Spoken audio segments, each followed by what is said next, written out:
Welcome to Tuesday Tune-Up. I'm Andrea. Since we're almost at the end of the summer, known as the dog days of summer, I thought I would focus on downward facing dog. And I've recruited my husband Mark to help me with today's Tuesday Tune-Up. So Mark, I'd like you to start in plank just for a minute, please. One of the things that can go on in downward facing dog is our dog gets too small. So a good way to get your dog the right height is to start off in plank. And now lean back, lift up your hips, and come all the way back into your downward facing dog. You shouldn't have had to adjust your arms at all. You should have stayed at the same length. Now here's a few things that you can learn in downward facing dog, some of the instructions you might get. They say to turn your elbows to your hands inward, like this. But you're supposed to turn your elbows to your shoulders outward so that they're moving away from your neck. That's two of the spirals.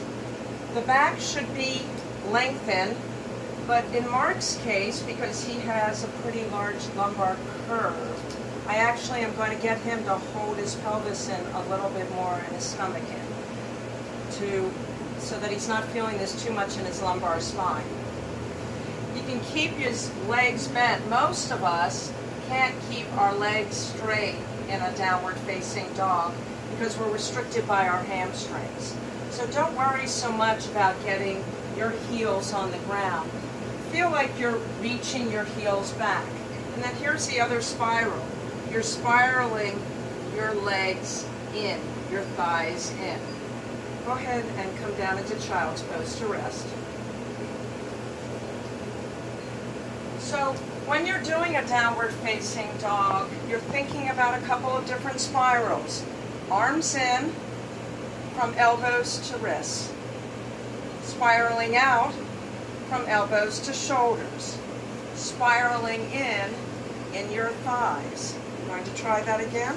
There you go. Reaching up. If you have a very deep lumbar curve, holding your stomach in. If you tend to be the other way and have kyphosis, which is sort of a rounded shoulders, you can put a little more stretch in your spine. Now, let's show them one other pose. Come down on your knees, but keep your rear in the sky, and then put your head on the mat and stretch your arms down. This is known as puppy pose.